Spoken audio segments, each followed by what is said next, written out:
I click table, start screen share. Okay. Perfect. There we go. Cool. Okay, so for 2 bets, we can't really defend this cheese in the big. What's your guys' experience with 08? It's fun. That's about it. Hey, that works for me. That's totally good. I mean, I actually work for Jason Somerville, so I go to his Run It Up Reno series, and I'm always reporting on mixed games. Oh, I hear that's a blast. You have to come in April. Like, it's just getting better and better. It's like, honestly, for mixed game players, it is an absolute blast. I even asked Jason, I was like, is there any chance in April I can just not work and come play and you can get somebody else?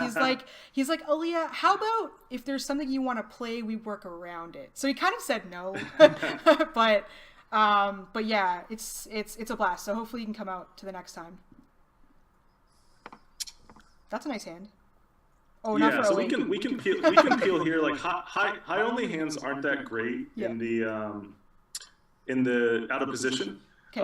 But the double suitedness is going to make this playable for 1 bet.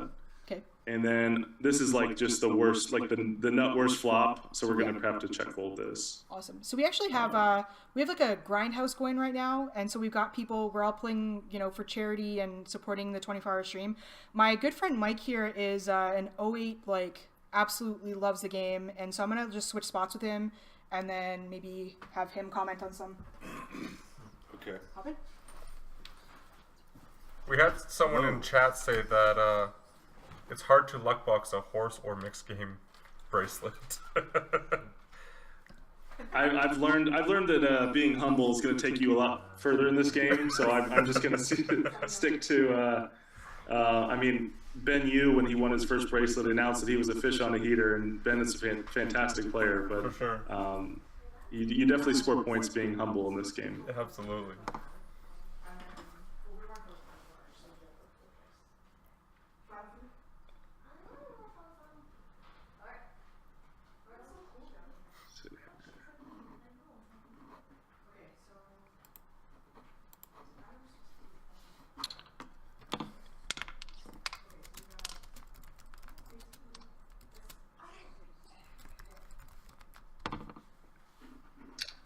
Hopefully we'll get some interesting hands here.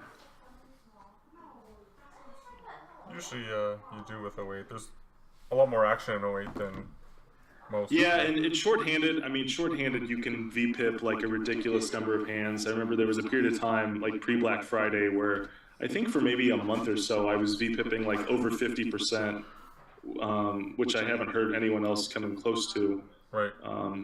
The cool thing about VPIPing that much, even for just a period of time, even if you're losing money, it just makes you, it puts you in so many tough spots that you get really comfortable with playing tough spots.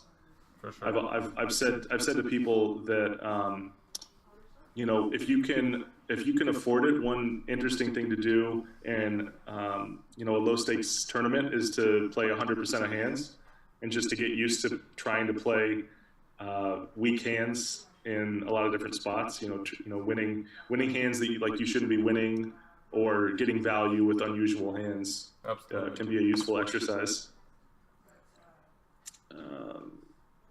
Small pairs are just like death in this game. Absolutely. Those are going to be like the hands, like few of the auto folds I'm going to have. Yeah. Basically pairs like deuces through sevens or eights, pretty much like any low card. Those low pairs just, it's almost like you're playing 3-card Hold'em, or 3-card Omaha. Like you're crippled by not having that card. Absolutely. Yeah, I've not the bigger played pairs are easier to play. Okay. Oh, go ahead. I've not played a whole lot of 08 myself, although I was first exposed to Pot Limit High-Low, and I love that game. I've studied that game a bit, but yeah, for sure. It's not really a game for sets. Yeah, and I would say the big difference between PL08 and Fixed Limit 08 is PL08 you really have to be really careful with like second nut type hands. For sure. And in Limit 08, you can just get away with so much more. I mean, one of the things I say to like students when I'm coaching is I just think that there's so few pre-flop mistakes. Like if you can hand read decently post, and you are capable of making folds, and you're not just paying off every single time, it's really hard to make pre-flop mistakes. I mean, the hand equities run together really closely. Like that's oftentimes like a fun exercise is to just like open an odds calculator and run various 08 situations, and you'd be surprised how often you are maybe like 40-60 at worst with with hands that you would think are in really rough shape. Do you do a lot of coaching? I do a little bit. Yeah, it's, let's just say I don't advertise, but when people seek me out, it's rare that I'm going to turn someone away. Right. And being in school, it's a lot easier to make time for coaching. And actually, I haven't made too much time for it recently. But it's easier to make time for that than it is to carve out time for playing. And I really enjoy teaching. I mean, that might be ultimately what I do with my PhD is teach. Okay. So coaching dovetails nicely with that. Oh, yeah, for sure. It's also like a really good use of all of the notes that I've made on the game over the years. Like I've just got pages and pages, and if there were any money in it, I would probably write a book on the subject. But A, it's too niche, and B, I don't know if I want to give away all the secrets to everybody. Yeah, that's the thing. That's kind of the feeling of a lot of mixed game players is, we already ruined Hold'em by giving away a lot of secrets, so let's not ruin the rest of the mixed games. For sure. All right. So this is going to be an easy defend if it comes around here for one bet. Yeah. Yeah. So we'll peel here.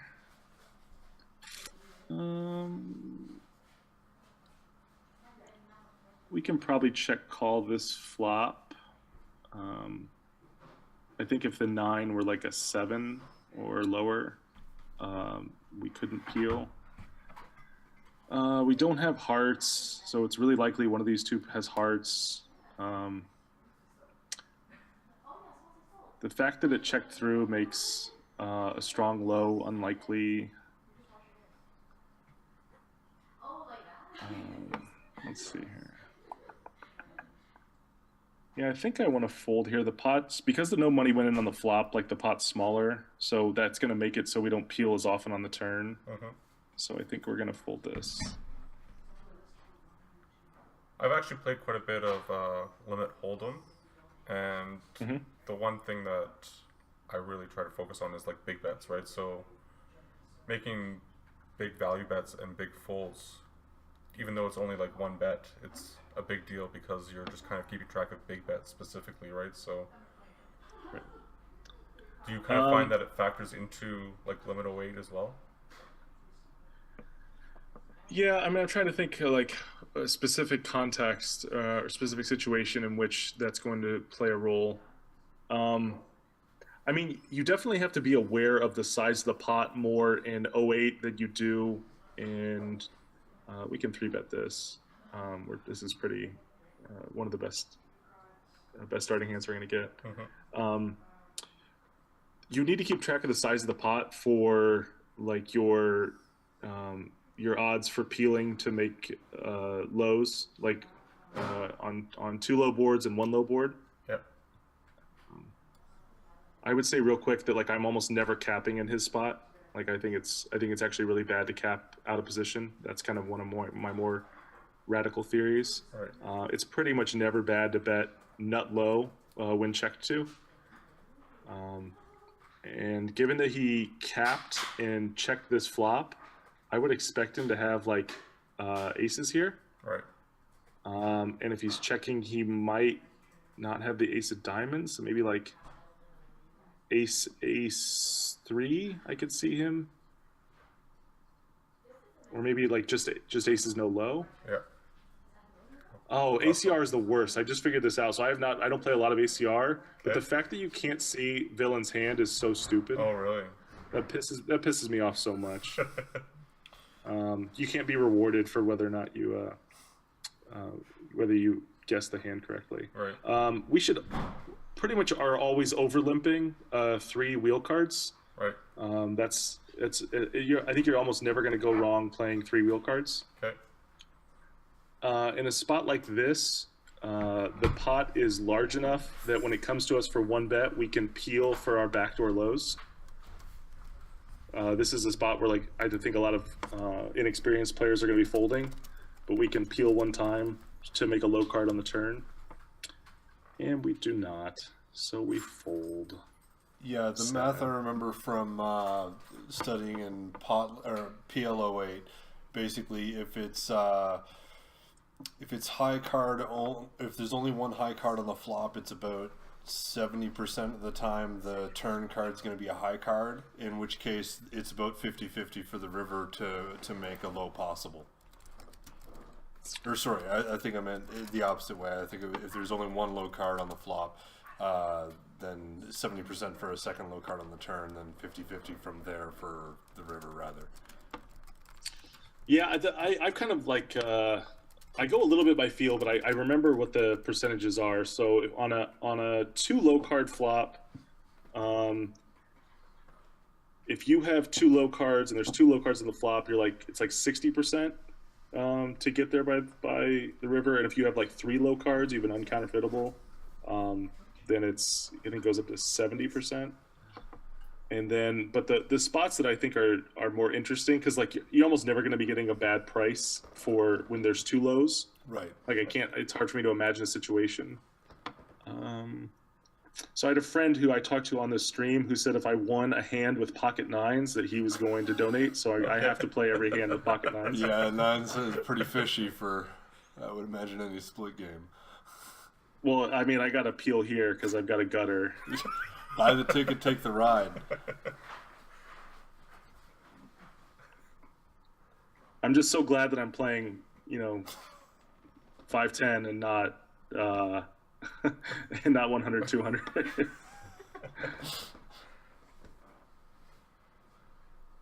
Oh, do we go for value? I think I have to bet here. I think so. No, boo. Man. That was a little thin. Hard to win with 9s and high-low. It is hard to win with 9s high-low.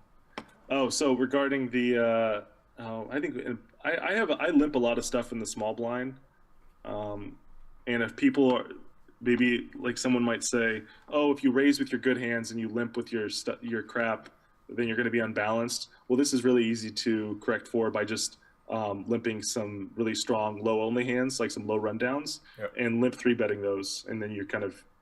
It takes care of that.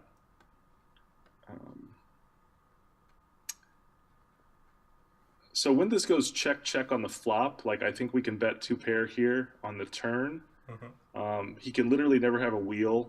The best hand he's going to have is like maybe like a low and a pair.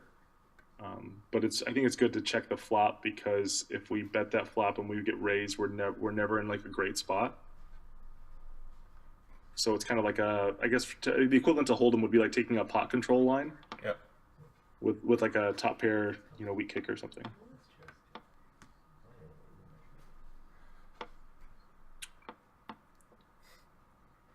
I got to check on my bigger game. Oh, I'm back to what? I'm 1 on the wait list. Oh, perfect. All right. I like to mix in some 3-bets in this spot.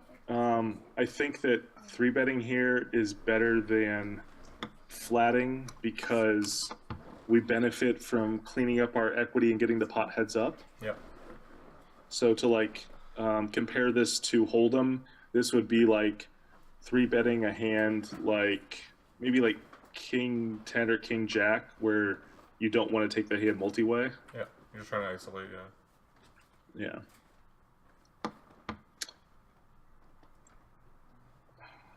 When it gets capped, we're not in a great spot, but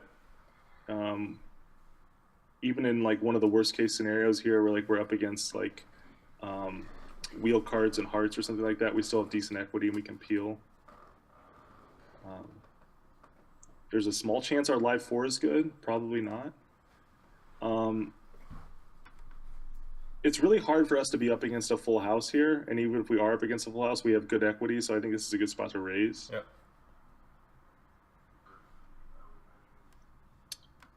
And we might just be paying off a full house. I would expect him also to go nuts here with like deuce 4-5. For sure. And let's just pray that he's not full. He shouldn't be on a double paired board, but he is. Okay, ace 3 deuce 4, yeah. So we're just unlucky that he happens to be full along with the deuce 4. Mm-hmm.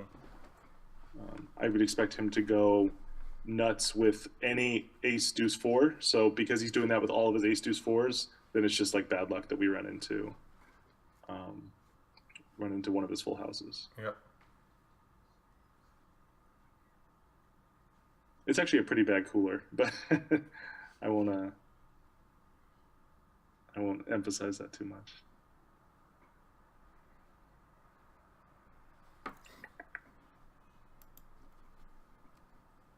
How are we looking? Okay. I gotta say, I think I'm due for some run good because I got absolutely crushed in the morning session I played today. So I'm looking forward to the pendulum swinging the other way.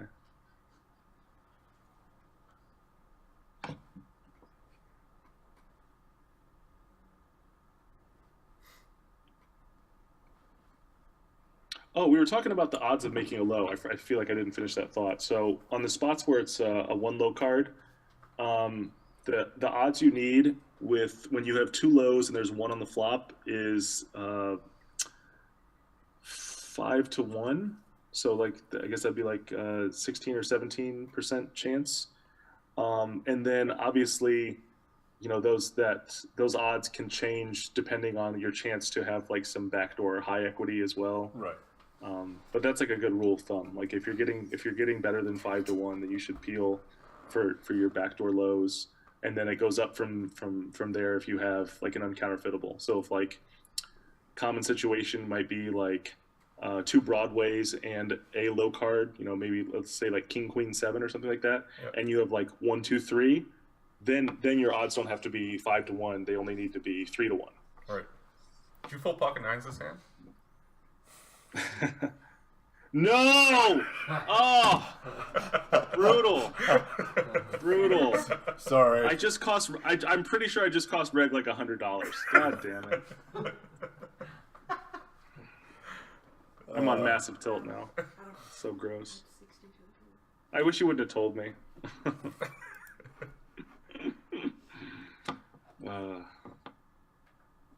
That's unfortunate. It is unfortunate. It's so funny that I took the other 9 so far. Yeah. And then this one's I fold in pre. I think we can peel with this hand. I think this is a hand that not too many people defend, but I think most people are under defending. And then on this particular board, we can peel with a pair and a straight draw. And I'm pretty sure we're just going to call down if we can make 2 pair. That's not the best card. Yeah. Not the 2 pair. That's going to hurt a lot of, you know, our chances of making good 2 pair. The fact that it goes check is interesting. I think we can bet here, and I kind of think that we have a scooper, given that he checks Probably. turn. Yeah. Oh, okay, that makes sense. He had like the absolute bottom worst end, yeah. possible low, Yeah. and he had a high. Emergency lows work out sometimes. They do, and have emergency lows bailed me out of a lot of spots. I love high low so much. I tripped across it a couple of years ago in one of the rooms here in Calgary that normally is just dealer's choice, which basically just turns into almost entirely pot limit Omaha, occasionally crazy pineapple, which is the worst effing game ever. Oh. I agree. It's not a great game. I think it's like mildly interesting. Well, the way they do it here is they mix it so that no limit, or sorry, Hold'em is no limit, pineapple or crazy pineapple are no limit, but Omaha is pot limit.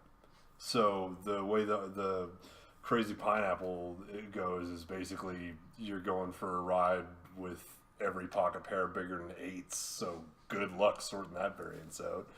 You got these guys that know that unconsciously understand that they're fish in Omaha, so they somehow think that when there's one less card, they're just getting an edge. Ugh. So real quick, I flat this because we have low cards only, and like if we had any high equity, if the 6 were like a jack, Yeah. I think I would 3-bet this, but I like just flatting this. It's like the push pull principle of split pot games, where if you have a one-way hand, you want to be pulling people in. If you have a two-way hand, then you want to be pushing people. Okay. Yeah, we can call here with our flush draw and our backdoor low. When we get check raised, it's not great. There's a good chance we're up against better clubs, so we kind of need to make a low card on the turn. And it checks.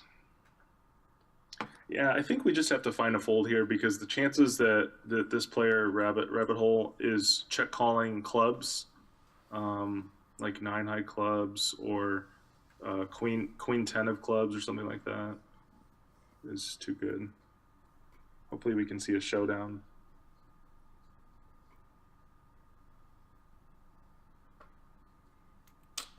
That's pretty good. Yeah, I have a feeling he made like 2 pair with clubs or something like that. Yeah. All right. So it looks like the 1-2 game is going to go. So I'm going to sit out of this guy.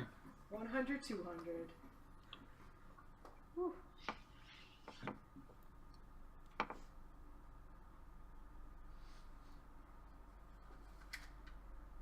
And I will switch over the stream at the earliest convenience. Yeah, no problem.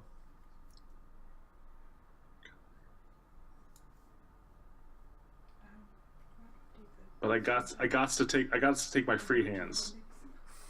I'm too much of a nit to walk away from free hands in any game.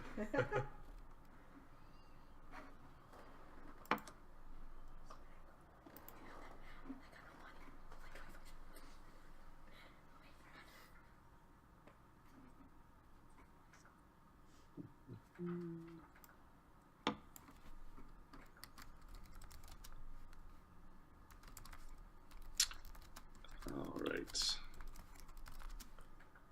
The table. All right, so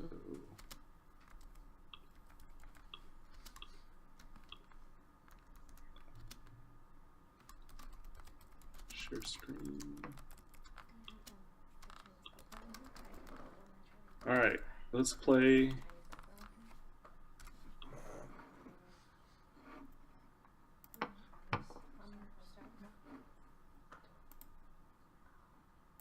Can I make this bigger? I think I can make this a little bigger. Is that visible? Yeah, Oh, it's yes. good. Yeah, it's really good. Cool. All right.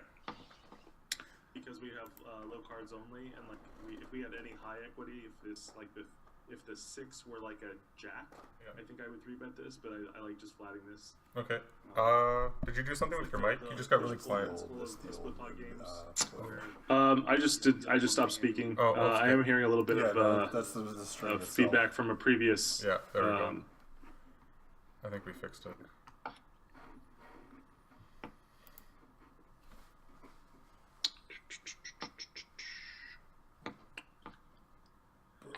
All right. This folds to me on the button. Like pretty much two wheel cards and 2 big cards is like an auto raise on the button. Okay. I can't think of any hand which that has 2 wheel cards and 2 cards 9 or bigger that I'm not going to play.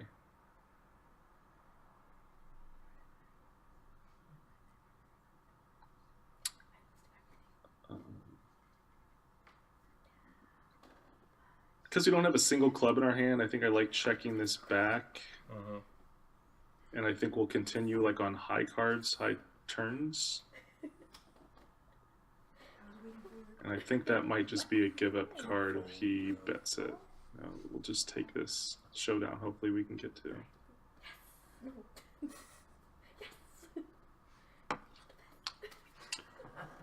We got another $20 donation on Poker Stars. 21 I said. Add 40 to the list.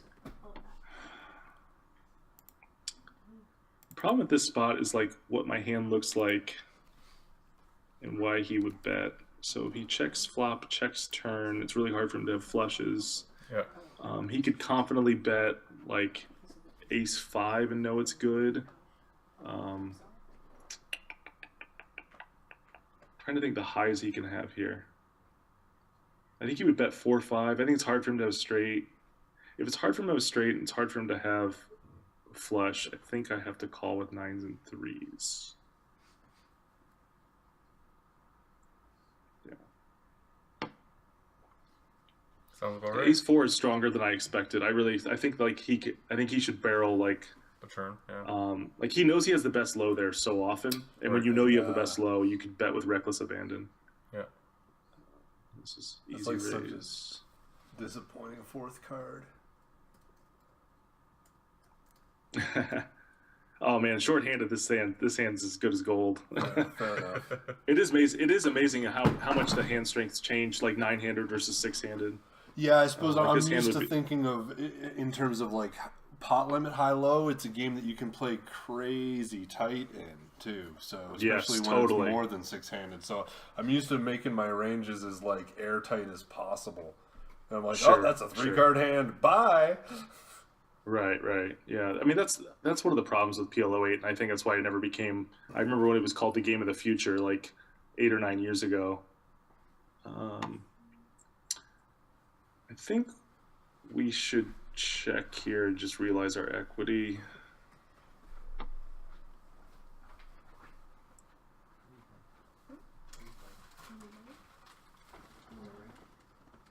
I expect to have this pair be beat. Oh wow! Scoop. Yeah, the turn's really close. The problem is I don't want to check or bet get check raised. You can just pull that shit out. So.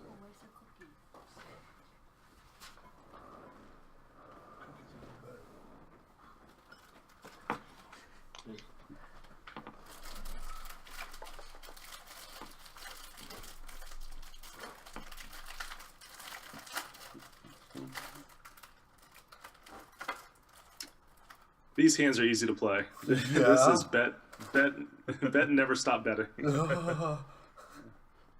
The only time these hands get interesting is when you are raised and it's like a decision on whether or not to call or put in 3 bets. For sure. This is going to be like I would not feel comfortable putting in a lot of bets on this flop if I got like lots of pushback. Right. Just because I have 4 high hearts and it's really easy for me to be up against like ace deuce of hearts. They're just blockers Or- at best. Yeah, or ace deuce in a pair. This is right on the borderline. I think I would open this 1 seat further. Like I don't think I open this UTG. The 3 wheel cards are nice, but I just don't want to be opening it from so early because I don't have an ace in my hand. So when I open this, it's more likely that I'm going to get 3-bet behind me. Whereas if I'm not opening it into as many seats, it's not going to be as bad, if that makes sense. Or rather, it reduces the likelihood that I'm going to get 3-bet. Yeah. Because you'd be surprised how often when you open a hand in 08 that doesn't have an ace in it, how often you're going to run into a really strong hand. So you have to be careful that you're not opening into too many people.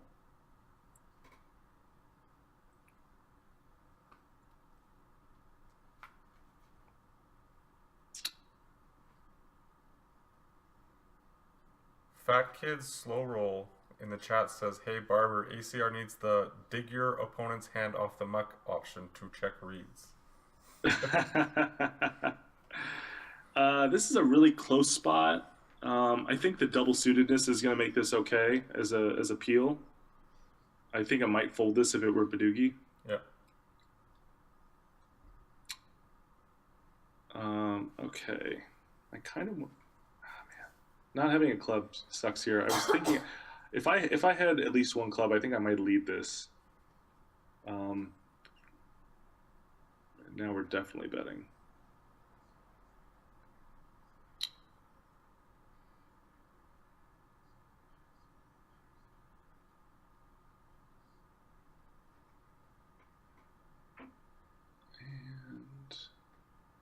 It's hard to get scooped here, and we want to put him in a really tough spot. Yeah. I think he has a lot of checkbacks if we check, and I think we have some scoop potential here.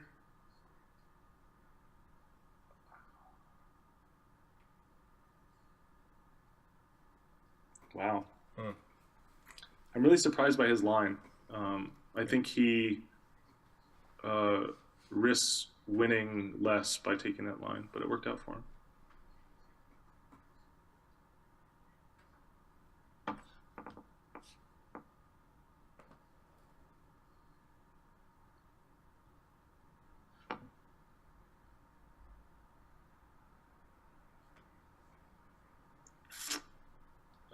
We would bet the second nut low here with a pair.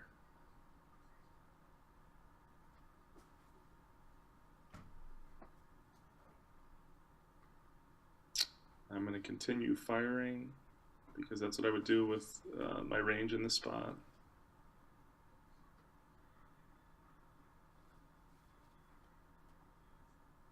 And I think check call is best here. I think that's going to be okay.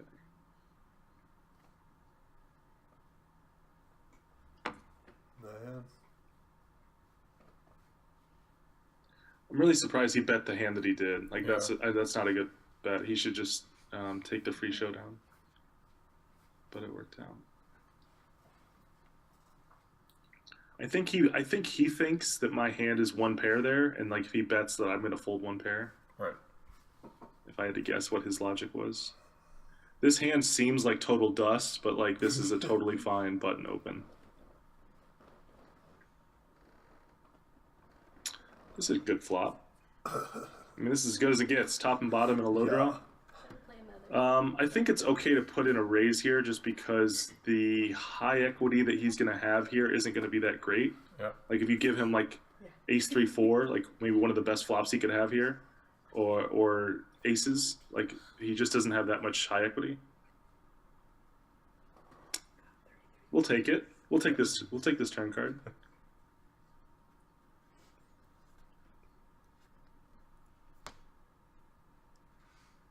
Nine. Yeah, I was gonna say. Yeah. Oh.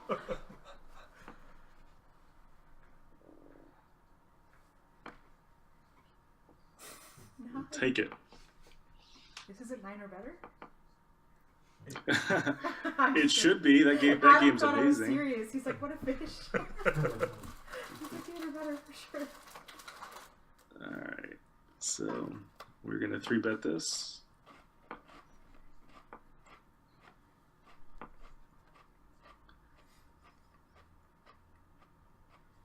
And our range for 3-betting here is going to be like big pairs with low cards. So like King, King, XX, Queen, Queen, XX, where XX is like a couple wheel cards. Right. And then definitely like any ace Broadway, like deuce 3 or maybe 4. I think we mixed in like an ace King 9-4 earlier. But that's going to be pretty much our range for 3-betting. I think we can bet again here. It wouldn't surprise me if we got check raised, but I think we need to protect versus like, yeah, it's okay if we get check raised because we have good equity versus just about everything. Deuce, ball.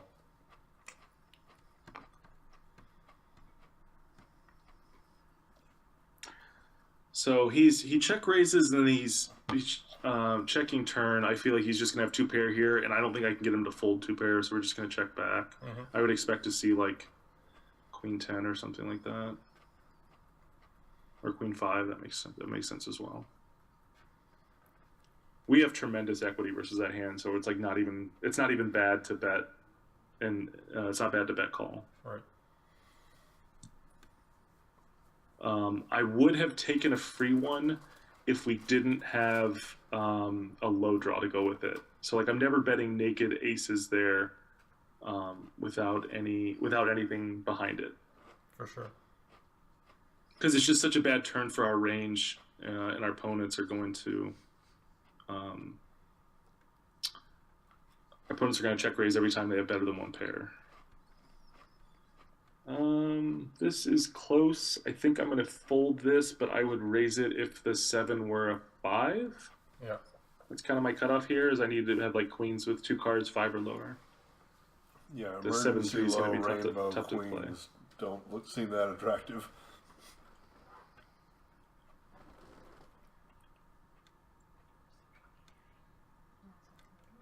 Do you play a lot of other mixed games as well, Andrew? Yeah, I play. So I was just in Arizona recently, and I played an OE game at Talking Stick. Okay. I definitely like. I like all the horse games. I've gotten more into Triple Draw in the last few years. Yeah. I like all split pot games. So I really like Badoosie and Badacey. There's a game that I fell in love with over the summer called Dramaha. I don't know if you guys are I familiar love with that. Dramaha. I think Aaliyah's played a little bit I of it. love. I played it with Jason Somerville. It's like Drama. so much fun. Dramaha's the nuts, dude. It's crack. So It's the good. crack of poker. And Taiwanese. Have you played Taiwanese? I have not. Oh my god. Jason Somerville, like basically that's all he plays now. Yeah, I've played a little bit of Taiwanese and it's pretty fun. It's a different version of like Chinese poker, I guess, kind of thing. I figured as much. So what's the difference? You have a 1-card hold'em hand, then you set a 2-card hold'em hand, and then you have a 4-card Omaha hand. And then you run the flop turn river, and then you get points against other people's hands. Yeah, and then it just pretty much runs the rest of the way, just like Chinese, I guess. But Okay, so I'm gonna flat pretty much any 4 low cards in this spot, and then I'll probably flat some high rundowns as well. yeah, I'm only 3-betting like my very premiums in this spot. Okay, so a line that I like to take in this spot where I have a low draw and a pair is I like to lead here. And what this does is it's going to give me the best chance at cleaning up my equity versus better high hands, if that makes sense. yeah, Like, I really would love to have, like, if Big Balls, if this guy right here, I was just about to read his name, Big Balls Carl. If this guy were, had a king, like, we would love for him to be in a really tough spot with 1 pair. right. That's an awful turn card. For sure. But we're pretty much just going to be check calling now that we're heads up and we've got 2 pair at a low. Interesting. It goes check. All right, we have the ace of clubs. If we bet here, we can't ever get raised, I think. I think you're right.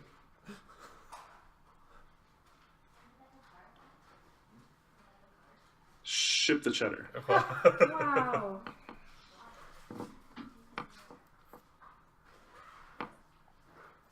The reason so that looks like a really light call, and it probably is, but the reason he can make that call is because my hand is going to look like ace 3 or ace 4. Right. And you know, if he puts me on low some decent percentage of the time, it's going to have to be a lot of the time for him to make that call. Mm-hmm. Do you agree with his raise on the flop though? Like, to me, that seems. No, I think the raise in the flop is really bad. Yeah, that's what I was kind of thinking. I think he should wait for like safe turns and like and spike gin on the Right. turn Yeah. before putting in more. This is one of those spots where I think I'm going to throw like barrel once, like a 0 equity bluff, Yeah. and just give up Yeah, they to check any you bet. resistance.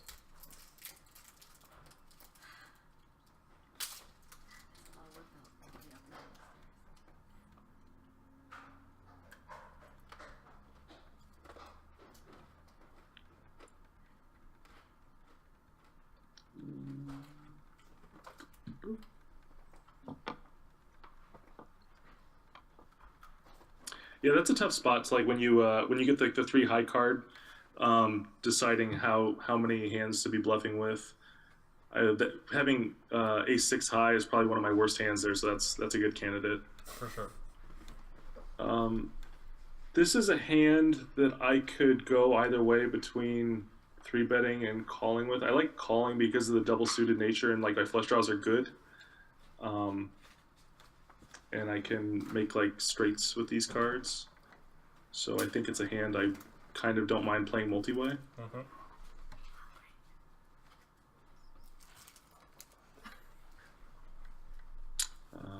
will be taking a free one.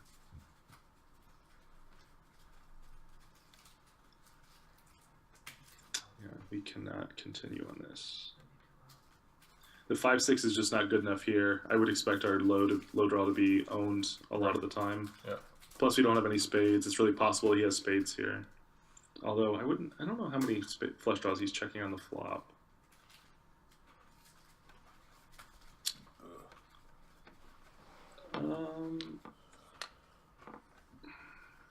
This one's marginal.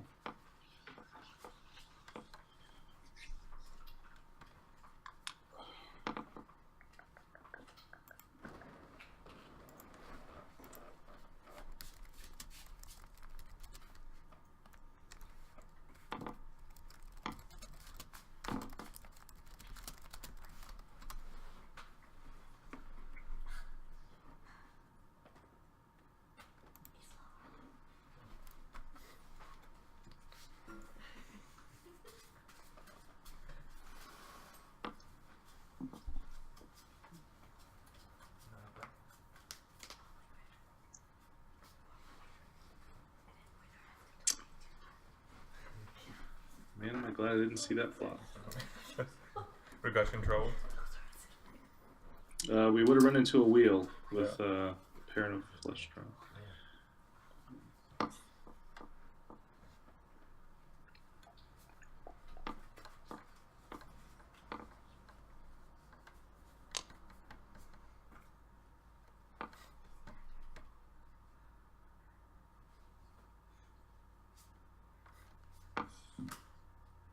Raj that in the chat says, would Andrew rather have a fist fight with Aaliyah or his mother? What? What? Or my own mother? Yeah. So Who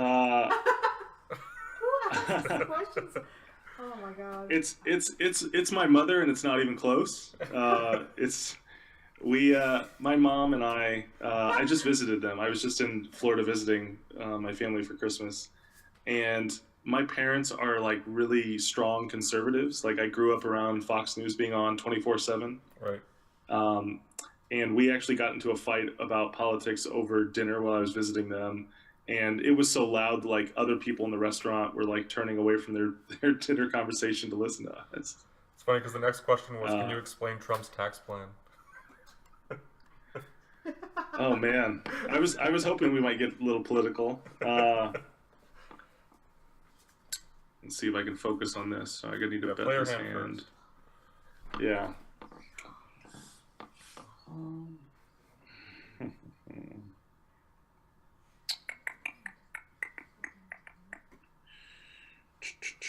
trying to decide if this is really close. This is very, very close. I think this is a check because I don't want to get raised by I'm pipped on the low, and he has like slightly better two pair. Mm-hmm. This is very, very close though. Yeah. Wow, it's exactly what he does. He pipped on the low, and he rivers better two pair. Okay, so Trump's tax plan. Trump's tax plan does not make sense if the goal of the tax plan is A, to simplify the tax code, which it doesn't, and B, to grow the economy, which it shouldn't. Mm-hmm. So I think that there's a chance that like the growth could be. I mean, I don't know how wonkish I should get on this stream, but it would have been like pretty like GTO for him to just like cut taxes on people who made like under 200K a year and leave the other tax brackets the same, or maybe even make a new tax bracket for people who make like over $1 million or $2 million or $5 million. Right. But they did not go that direction. In spots like this where you flop trips, you should just lead because you don't want to give free cards. And if nobody else has, like, if I don't lead this, I would expect it to check through a lot.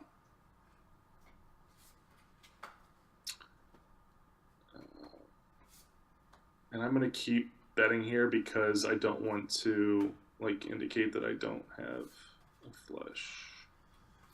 All right. That's a good card. Mm-hmm. Mm-hmm.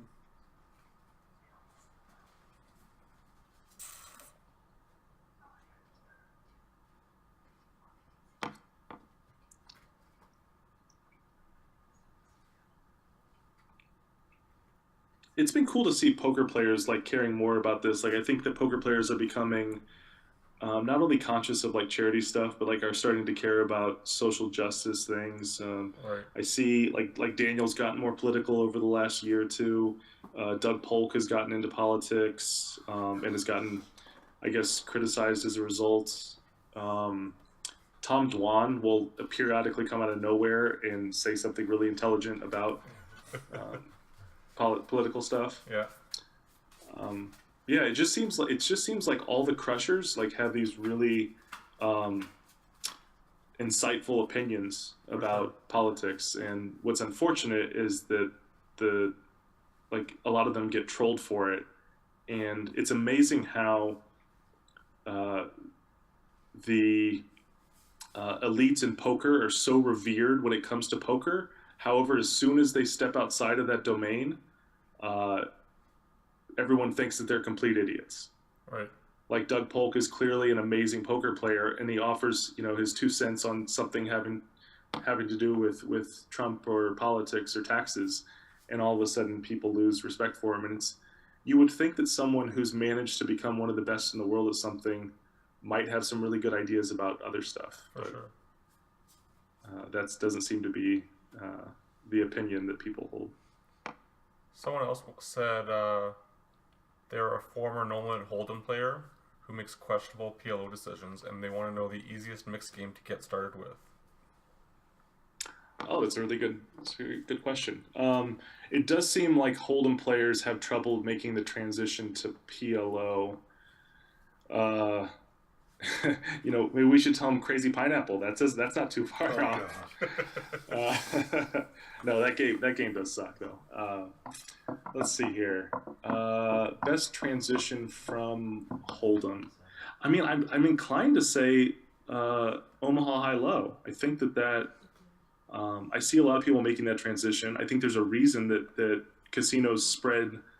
Like the natural next game to spread after Hold'em is either PLO or Omaha High Low, Right. and I think Omaha High Low protects players a little bit more than PLO, which tends to play pretty big and can often break bankrolls. For sure.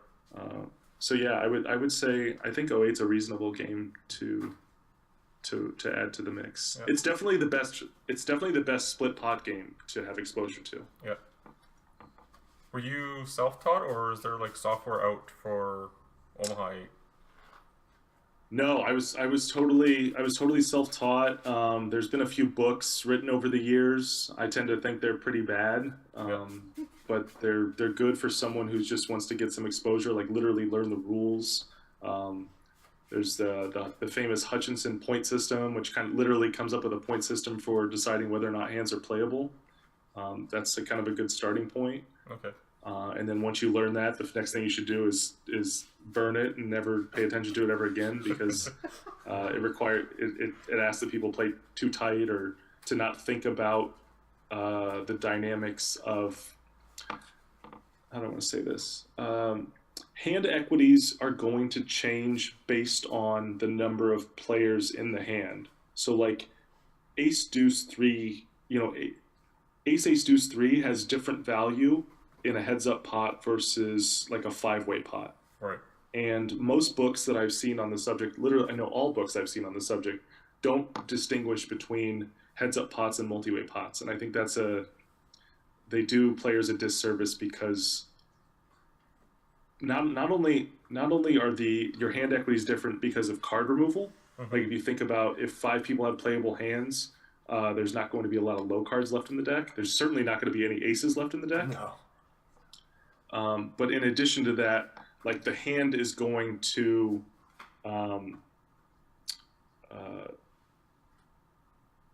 the hand is going to behave differently than it would in a heads up pot. Like heads up hands are really easy to play, comparatively speaking. For sure. Let's see here. I think I'm gonna fold this. The 6s make this really tough to defend. But yeah, no, it was like Omaha. There's still not a lot of resources out there, but there were even fewer then, and I kind of just it was trial by fire and kind of jump into the pool and learn how to swim. Yeah. And a lot of the ideas that I kind of stumbled upon, I think, have become more common.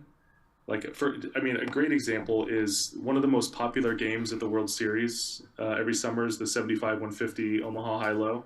Okay. And it's a game that's been going for something like 25 years. And for a long time, it was perceived to be the softest game of the series. Like, people would travel to the series just to play that game for the whole summer. Right. And I mean, it made a number of it made a number of people a lot of money for a lot of years. And that was kind of the game that got me started in like 2010 or 2011. And a lot of the stuff that I was doing, it seemed like I was the only one doing it.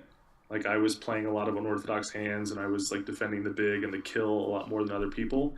And then it seemed in the next couple of years that everybody started doing what I was doing. Right. And I don't want to take a lot of credit for that, because I think that a lot of these ideas were discovered by people that were playing in the biggest game on Stars. I guess it still runs, but pre-Black Friday it was really popular, was the 75 150 on there. Okay. And, a group of players started to have, at the same time, like a very different understanding of the game than people had in years prior.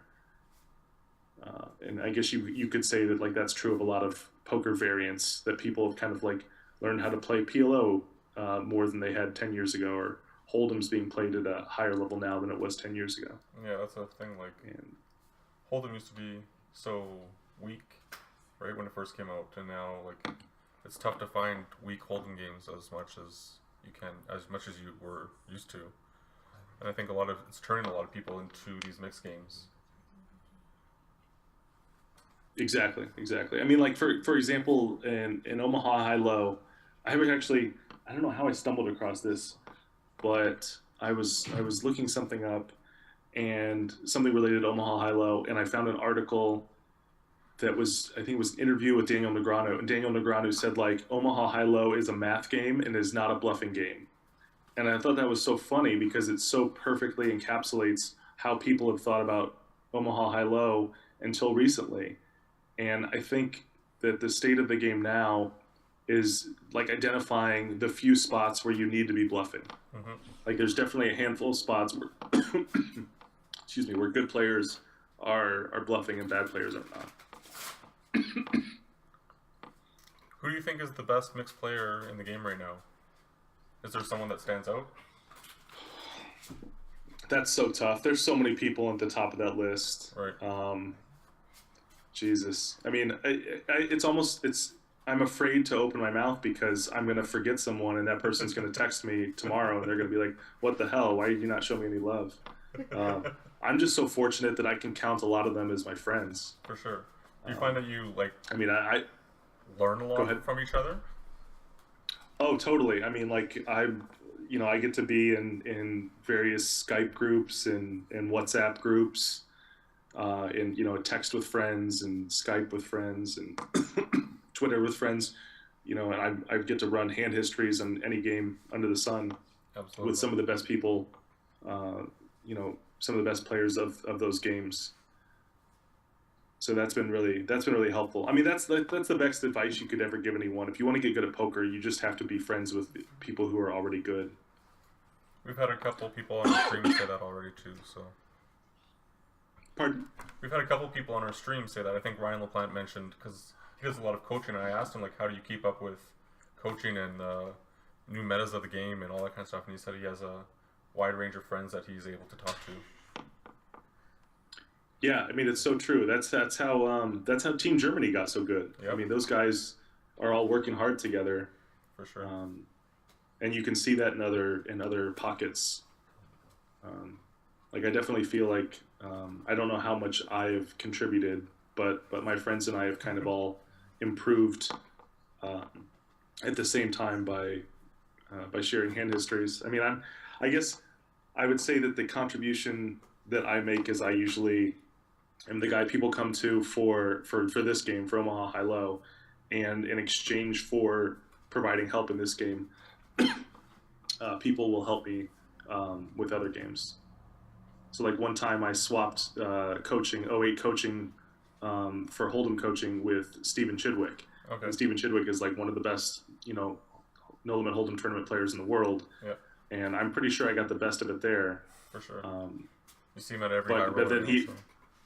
yeah, but then he ended up taking like my coaching and he fired like I think it was Scoop or something. He won like the 08 Scoop like a week later or something like that. But it was so funny the way he told me. He totally slow rolled me. He's like, "Hey, so about that coaching, I was the first person to bust the high Scoop for 08." I was like, "Oh, sorry, dude. Like that's brutal, but there's variance and blah blah blah." I'm making all these excuses, and he's like, "Oh, but I won the mid."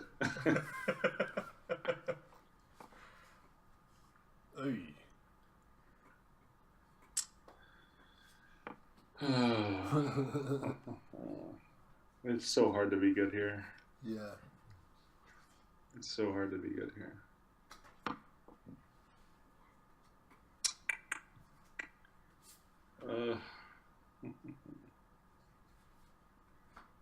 Yeah. He should really only be leading wheels here. Or 4-6. Yeah. Oh, wow. That's kind of brutal.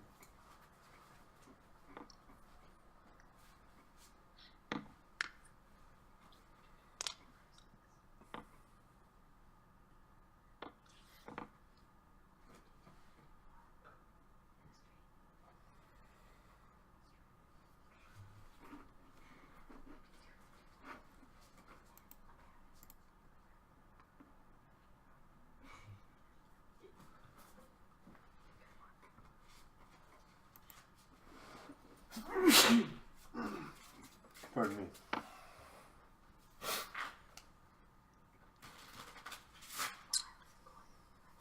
I think I'm going to peel one time here.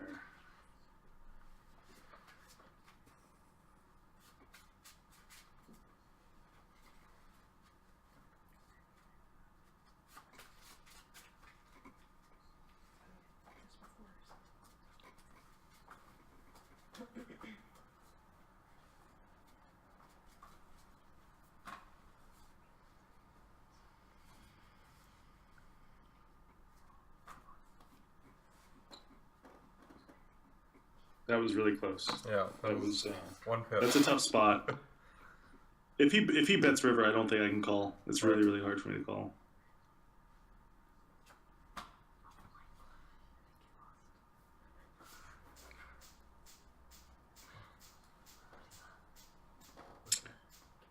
All right, let's peel. All right. Versus a hand that's 3-betting out of the small, we should raise here because we're going to have a pretty big range advantage. Right. It's kind of a brutal turn card.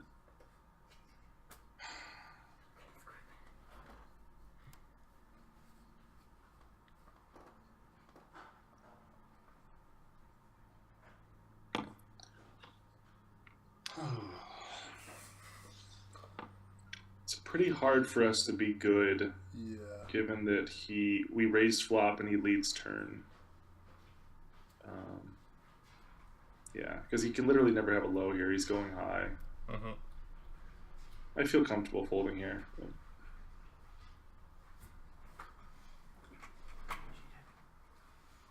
yeah, if you just think about the way that hand went down, it's just like so hard for him to have worse than us.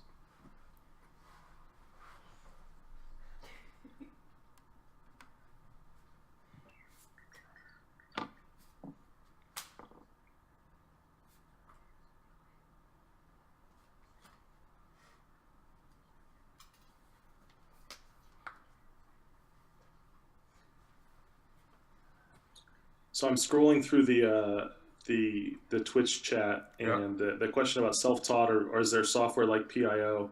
What's funny is I actually kind of one of my side projects is I've wanted to work on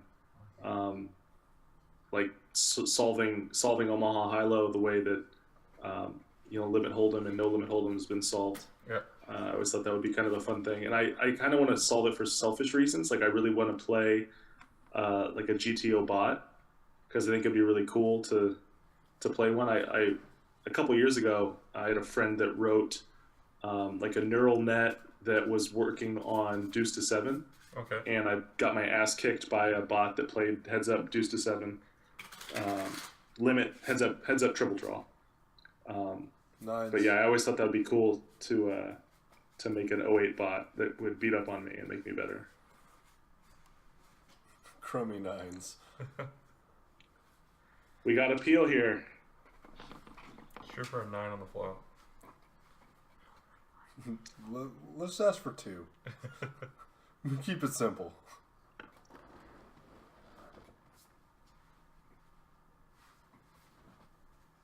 9-9. Quads, please. I'm not too greedy. I'll just take 1-9.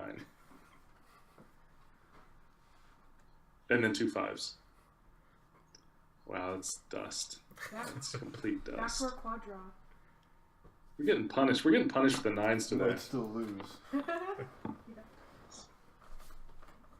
Well, to be fair, you're kind of supposed to get punished with 9s all the time in this game.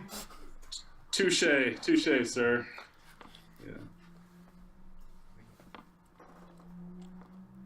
Yeah, 9s was always the example I remember from Dan Deppin's book on pot limit high-low, where basically it just illustrates the point of why do you want to set when the only thing you're going to get action from is hands that you're vulnerable to. Exactly. That's a really good point. It's like when I do flop a set in this game. I mean, if you remember the hand where like we got paid off by one pair, where the guy raised a king high board with 2 hearts, where he had like a king and nut hearts. I feel like that's similar to a set in that spot, and a lot of people will raise that, and you're never in a great spot versus the hands that are going to be calling you or giving you're you. either just going to take action. it down because you're dominating, or like okay, you get action against the stuff that you're going to have trouble with. So we have a much we hit this flop a lot harder than the razor, so we're going to lead this flop. Mm-hmm. We would lead this flop with a variety of hands. We would lead it with like straights, pairs, all of our flush draws. We would leave it a jack, so we're going to bet it again.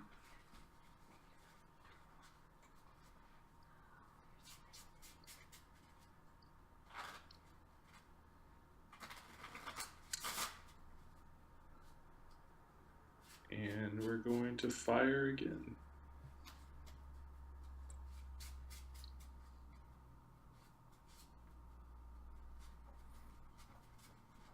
Yep. Nah, hand.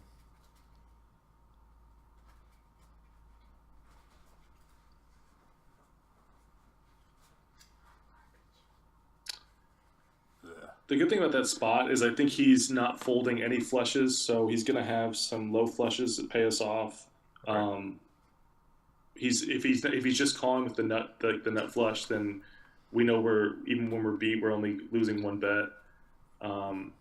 And if we brick the river, then we're going to win that hand because he's drawing as well. So I think all in all, it's a fine way to play the hand.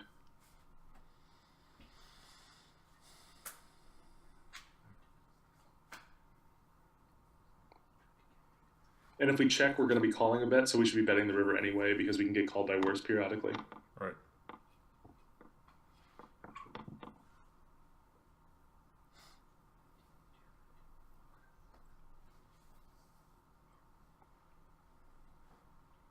How often do you find yourself playing online?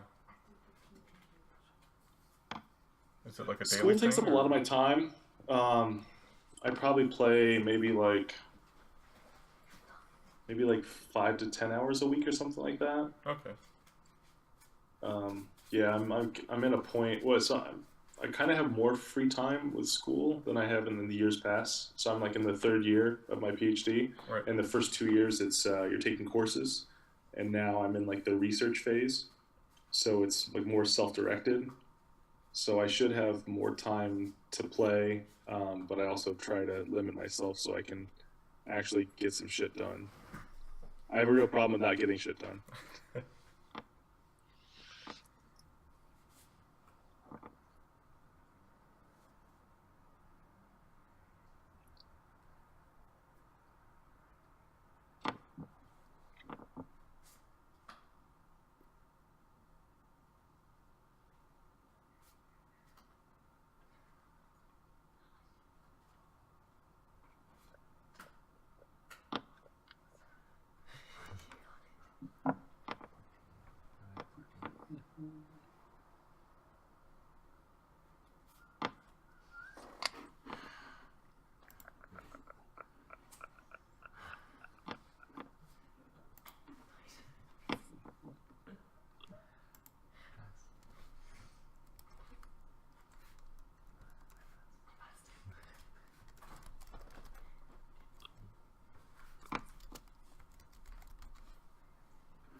Looks like it was a good day for Bitcoin. Who's holding? Very Me. small amount I holding. got some. I bought more the other Nice. I have less than 100th. I have almost 100th Bitcoin penny. day too. To the moon. Exactly. Everybody's got to start somewhere. We have a $100 I'm donation gonna- on the charity drive website for us, so Nice. I'm gonna add that in. There we go. Adam Hutchison, thank you so much. Thank you. Thanks, Adam. He was the one I made the pocket nines bet with. Okay. Adam.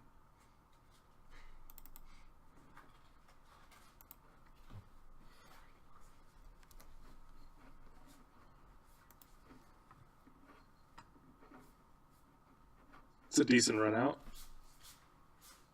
Let's go.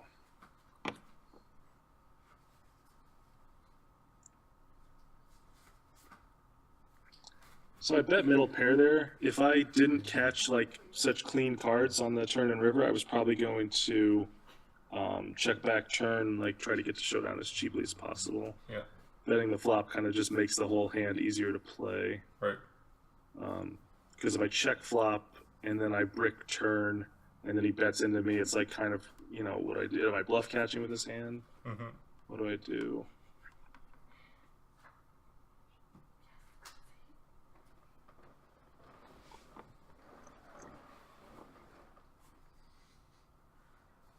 I think that if there's I don't want to use that phrase, there's one thing. One of the things that I have realized the more I play this game is I think that the power of position is so important in this more than other games. Absolutely. And I think it comes from like you wouldn't say that at Limit Hold'em, I don't think, No. because Less it just seems like it's variables. not going to be as true. But there's so much more like pot size manipulation in this game as opposed to Limit Hold'em. Mm-hmm. So like in 08, there's very much a strategy of you know, how do I take advantage of the fact that this is a small bet street, or I've got a backdoor low draw and I know that I don't want to have to put in a bet on the turn to get there, so let me bet flop so I can check back turn. So there's so much of that going on that I think it's just really important to have a game plan for the hand, and that's something I'm constantly thinking about is how do I see the rest of this hand playing out.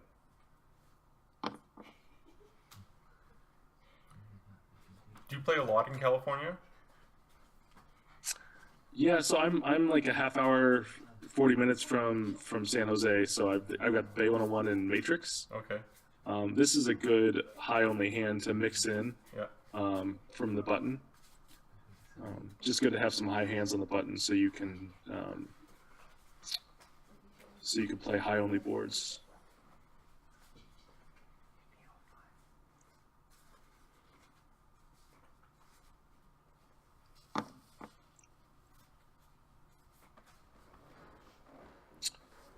So this is like kind of the discussion we had earlier about like flush draws or sets. Like this is a spot where even if we're ahead, it's not by much. Yeah. So we're gonna play this passively and hopefully catch a good turn card. That's kind of a good card for us. I think I want to bluff this card.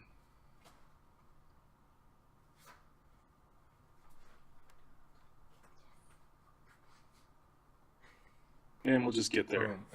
So it's not even a problem. It's not even a problem. No big deal. It's easy when you know it's coming.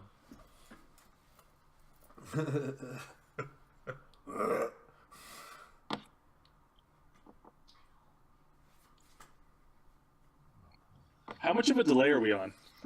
3 minutes, I believe. Okay. So don't go into the tank for 3 minutes. Right. Got it.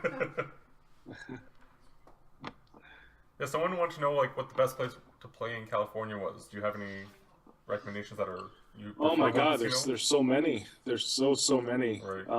I mean, Bay 101 and Matrix are two amazing places to play in San Jose. I mean, California is a huge state. For sure. Southern California has a lot of rooms. I'm hearing good things about Hawaiian Gardens. Commerce and Biker have always been like, legendary Yeah. places to play. California has this interesting, and for people who aren't aware, California has like this carve out for in the laws for card rooms, not casinos. So it's just basically these tiny rooms in which you can spread poker and like nothing else, or like poker and blackjack, and they tend to be like between like 3 and 10 tables. And there's a handful of those around the Bay Area. So when he bet 3-bets this, he probably has ace deuce with hearts, and depending on what his other cards are, we're probably a slight dog, so we're just going to call here. Yeah. I think on this particular turn we can raise because I think the equity shifts our way here.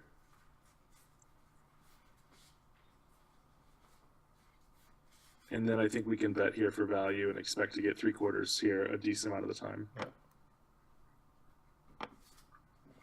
Just like you said. Yes, So that is not a hand he should be putting in 3-bets with on the flop. That's No. real bad. Yeah. I think his hand is like, maybe he can play it more aggressively if he's in position, Yeah. but it's so hard for him to play that hand well when he's out of position and I'm calling his 3-bet. Like, I'm going to dictate which cards are good for me. It's just going to be so hard for him to play that hand. I just don't. I think out of position, he should be playing that hand like a little bit more deceptively. We have a crypto Unless he's question trying in some the chat. Oh, go ahead. He wants to know, he says, are you balls deep in alt too, or are you a BTC maximalist? BTC maximalist with some Ethereum. I don't fuck with alts. I think it requires a lot of time. I do think there's a lot of value to alts. Like I definitely have friends that are playing the alt market, and especially if you don't have a lot of funds, it's a great way to ratchet up the amount of Bitcoin you're holding. Because for those who aren't familiar, like kind of the play with alts typically is that you buy a bunch of alts when they're worth very little, and then you pump them and you ride them up, until they've 2, 3, or 4x their value, Right. and then you sell them off for Bitcoin, and now you have more Bitcoin in your profile or your portfolio, and it's kind of a rinse and repeat strategy. And I've heard stories of people taking 1 Bitcoin up to like 20 Bitcoins from rinsing and repeating that strategy over and over and over again. So it can be quite lucrative, but it does require time, and you have to time your entry and exit so much. I'm lazy, but I also like fundamentally believe that Bitcoin is going to change the world, and I don't think that alts are going to survive. Like I think there's, I'm totally willing to update my opinion on this. But I think that within 5 years, I actually have a prop bet with Dutch Boyd on this very subject, that I think 5 years from now, all the alts are going to go to zero except for maybe like 5 to 10 of them. Right. I feel comfortable betting this hand, even though a lot of people check this back, but I think we should be betting this because we want to put him in a really tough spot with his high hands that are better than ours. Correct. So we're just going to barrel off here, I think. It's going to be really hard for him to have a scooper. And this is an interesting spot. If he had a scooper versus us, he would be leading river. So it's just a matter of whether we're 3/4ing him more often than we're getting 3/4, and I think we 3/4 him more often. Okay. But it's only a small percentage of the time.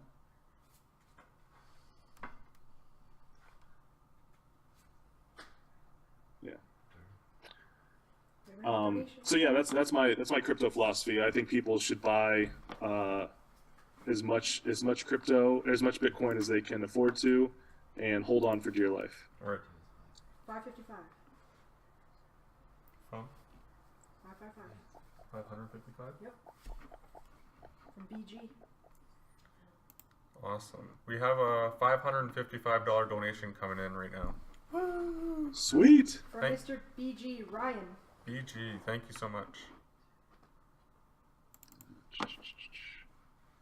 All right, I'm gonna peel here one time. There's a lot of turn cards that we could work with. That is not one of them.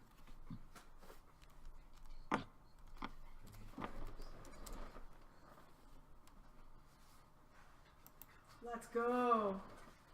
$18,704.87. We're getting close to the 20K mark.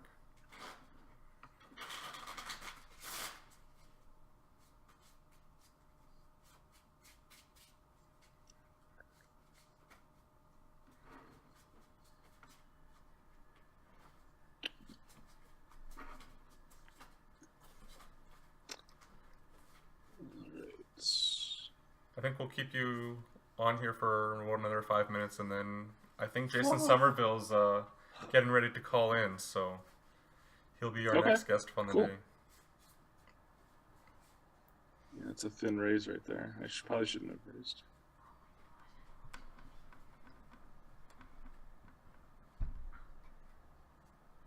Don't have ace 2-6. Don't have ace 2-6. Okay.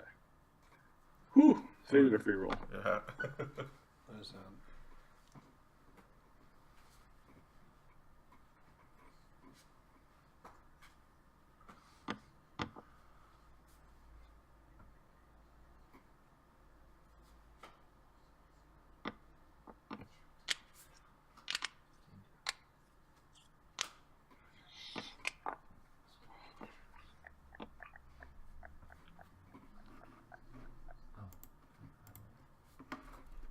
All right, let's catch some heat at the end of this session. Yeah. Spin it up. Quads. Not him. Quads. Quads. Hit a steel wheel earlier. With Nice. Straight up float. Hello. Bing. Straight flush to the 5.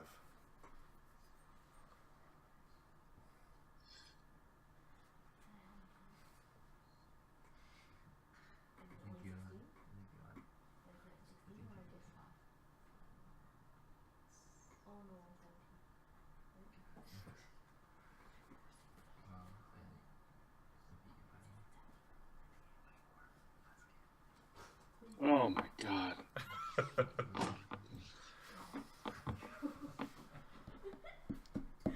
Let's run that a million times. Yeah, no kidding.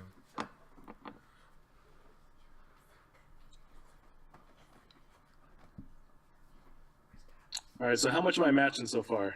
I think Aaliyah's adding it up. So far, Yeah. got a list.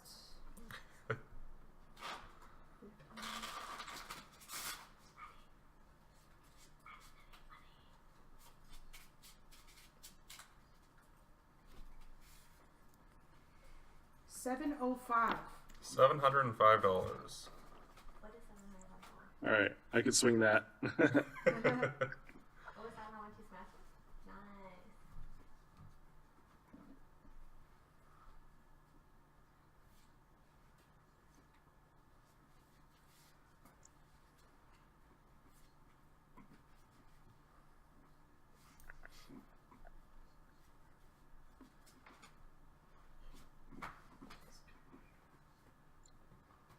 I think we can peel here.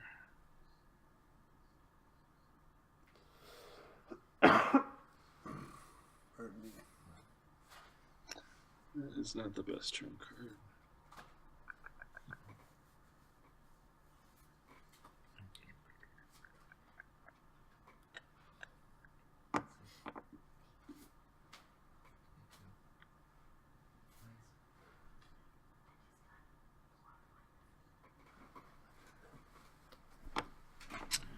Man, I wish that 6 were like a 9 or a 10. Yeah. Like in spots like this where you have a raise and a re-raise, Yeah. it's that situation where you have card removal where you think it's more likely the high cards are coming. Right.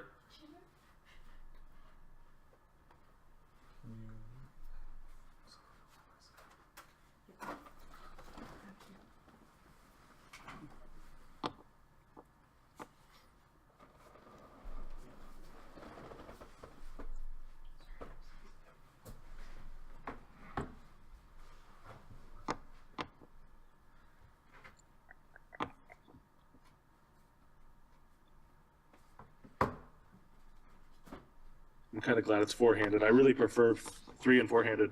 Yeah.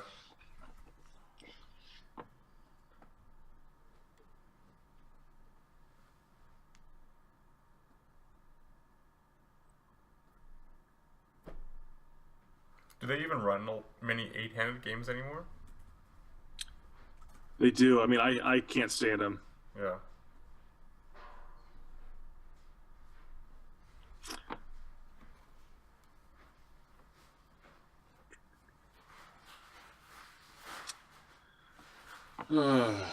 These are always fun spots.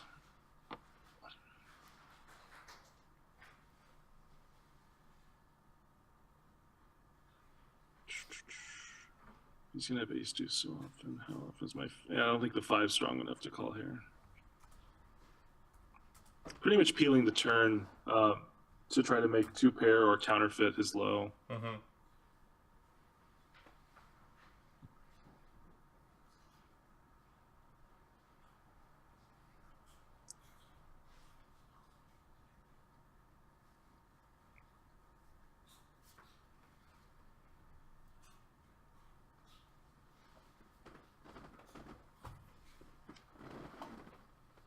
We like to mix in the occasional bluff here.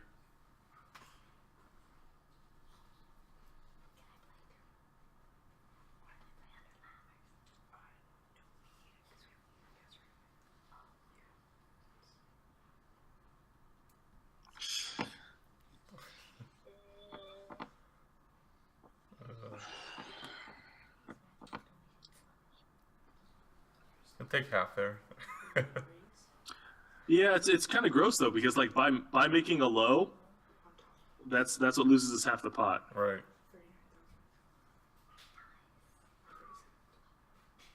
And you can see the value based on what he peeled the flop with. Like why it's valuable to bluff there. Right.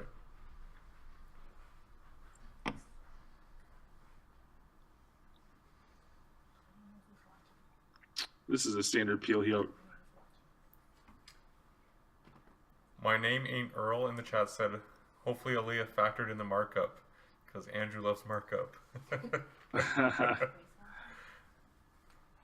Yeah, that was like my first issue.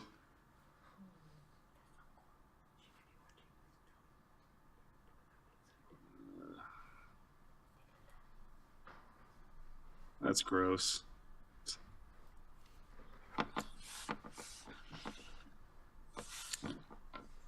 Yeah, I wrote an article maybe like 3 years ago. Okay. I'm getting a little bit of feedback.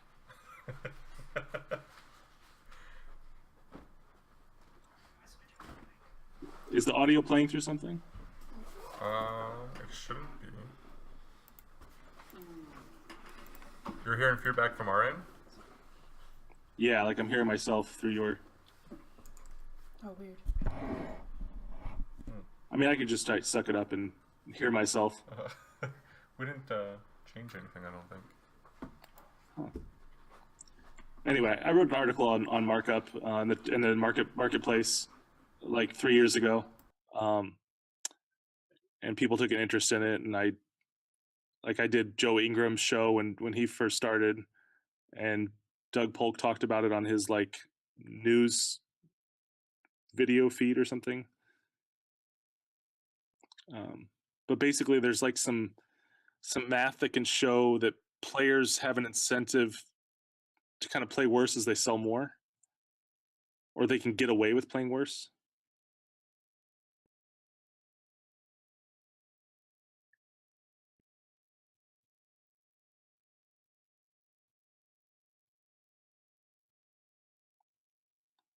Oops.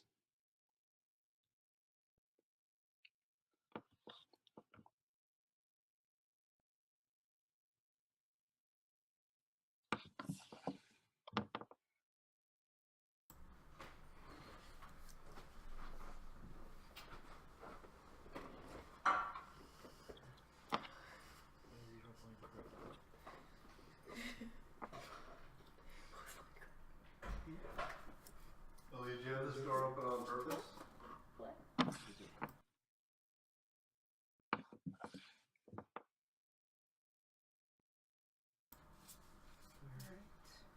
see what I'm doing? Wall.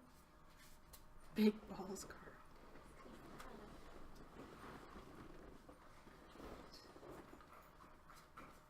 Is it me first or you first?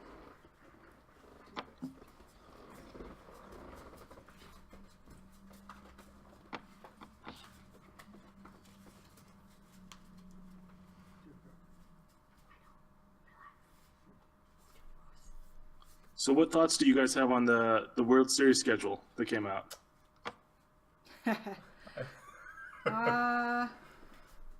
Well, I personally am probably not even working this summer. I think I'm gonna take it off, and I might actually play a bit. So, pretty excited about that. But as a reporter, if I was the one, working all summer, it seems like a long schedule. But I think so I heard some people saying that some of the events at the end of the schedule, might conflict, or maybe some of the bigger players might not stick around for it. Yeah, the idea of having events after the main is so interesting to me, Yeah. and I think that it makes sense to do it so. Like, there's so many people that are still there, Right. but I definitely sympathize with those who are responsible for creating the schedule, because it seems like you're always going to piss somebody off. Yeah, for sure. I think them not having a break in between the final table of the main is interesting as well. I liked what they went to last year, just having a couple days break. But then this year, I guess they're running it straight through, and totally. I think that's just, people don't want to be coming. It'd be different if they were not having a break and they weren't playing 12 hours a day. But when you're there for 12 hours a day for 9 or 10 days straight, it's probably, I don't know, are you really playing your best poker? And that's what people want to see, right? I mean, I definitely don't like the super long delay Right. where everybody gets coached and edges are diminished. I agree. And if we want poker to be seen as a sport, which a lot of people do, I think, then I think that incentivizing people to kind of keep their stamina up, or to treat it like a sport and take it seriously. For sure. I mean, that's what, like, the cream rises to the top when you can play your A-level poker for the entire summer. Right. A guy like Mike Leah, who seems to be just a robot who never gets tired. Yeah.